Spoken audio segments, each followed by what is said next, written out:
Yah, akhirnya kami mengulangi kesempatan itu. Ketika terbangun kemudian, kurasakan udara dingin yang menusuk. Kulirik jam pukul 2 dini hari. Listrik sudah pulih kembali. Aku segera beres-beres. Asnaini aku melihat tak jauh dari posisiku. Aku lalu ke kamar di lantai 2.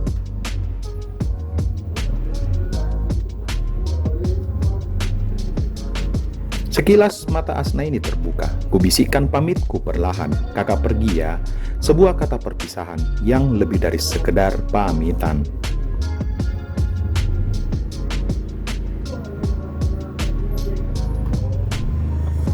Aku dan Asnaini benar-benar tidak berkabar lagi semenjak itu.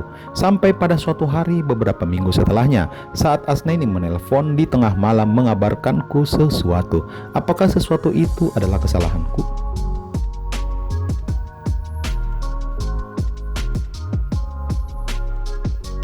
Hari-hari berlalu datar sejak momen terakhirku bersama Asnaini.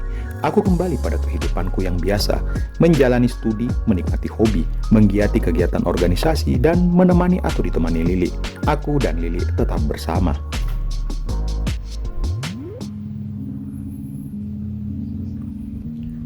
Walau terkadang kami memang tiba pada saat-saat canggung dan kaku, saat pembicaraan kami tanpa sadar menyinggung tentang Asnaini, tetapi kecanggungan itu selalu kami lewatkan begitu saja. Kehidupan terlalu datar untuk dikenang, terlalu membosankan untuk diceritakan kembali.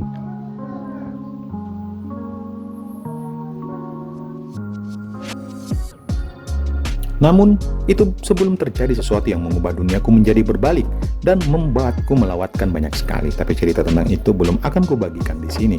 Saat ini, jika aku memaksakan diri mengingat semua yang terjadi sebelumnya, hanya kilasan fragmen-fragmen kecil yang dapat dipanggil kembali oleh otak memoriku. Izinkan aku menceritakannya seingatku.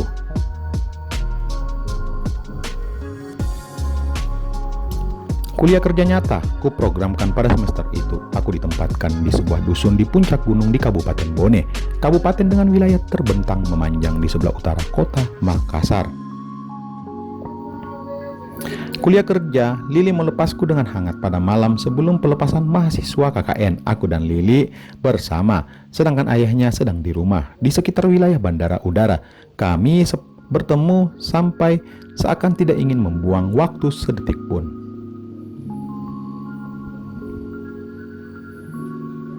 Pada malam itu kusadari hanya dengan seperti itulah aku dan Lili dapat berkomunikasi tanpa kecanggungan. Ia pembaca sekalian sejak hari di mana Lili menyatakan perasaan cemburunya pada Asnaini. Kurasakan sebuah tabir menggantung di antara kami. Tabir keraguan Lili tentang ketersanganku terhadapnya bahwa setiap kata yang kuucapkan padanya tidak lagi jujur. Keraguan yang menyiksa, tapi apa yang didapat seorang pria lakukan jika gadisnya mulai meragukannya?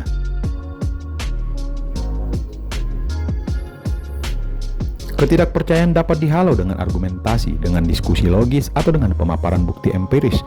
Tetapi keraguan yang tidak terucapkan adalah hal berbeda, sebuah racun yang mengendap di dasar perasaan, menunggu riak untuk muncul ke permukaan.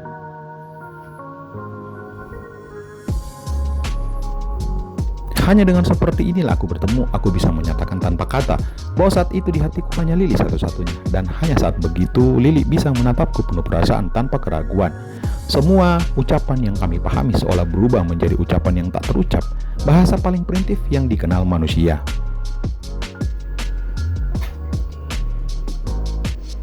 Lili menjengukku di lokasi KKN pada minggu keempat aku di sana. Kuatur hari di mana rekan-rekan posko sebagian besar sedang pulang ke Makassar atau ke daerah masing-masing. Lili menghabiskan malam di sebuah penginapan.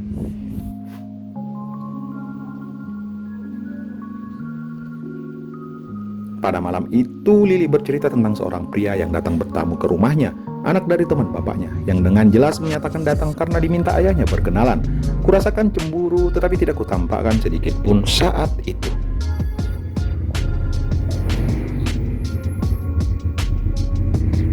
Lili bercerita dengan lancar. Jika tidak mengenal Lili dengan baik, maka aku akan mengira Lili jatuh hati pada pria itu, seorang insinyur teknik yang bekerja di sebuah perusahaan mitra BUMN. Jika saja kami tidak baru saja bertemu malam seperti ini, aku akan yakin bahwa Lili akan menerima jika pria itu nanti meminangnya.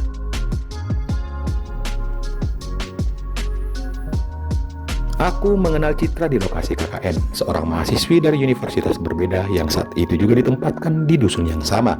Dusun terpercil ini ditempati oleh dua kelompok mahasiswa, 6 orang dari kampusku, 8 orang dari universitas negeri yang lain.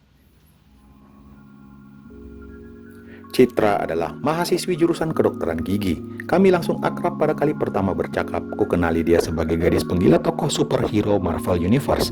Obrolan tentang personil Avengers, Fantastic Four, para mutant dari X-Men, komparasi detail komik dengan versi animasi film selalu menjadi bumbu dalam percakapan kami. Kamu tahu bedanya Peter Parker dengan Spider-Man? Tanyaku suatu hari.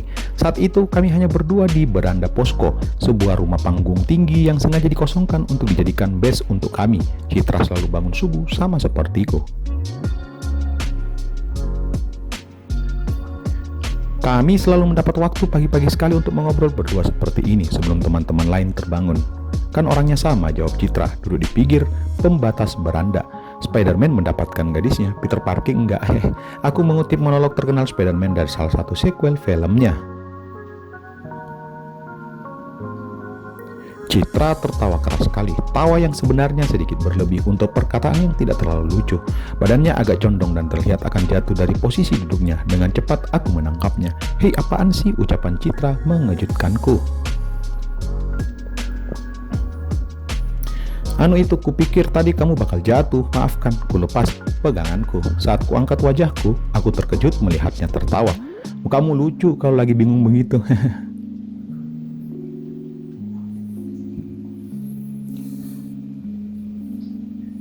Ternyata Citra mengerjaiku, kami tertawa bersama. Sesuatu terjadi di antara kami dalam bulan-bulan yang kami lalui di desa itu. Sesuatu yang membuatku semakin layak dibungkus ragu dari Lili, kekasihku.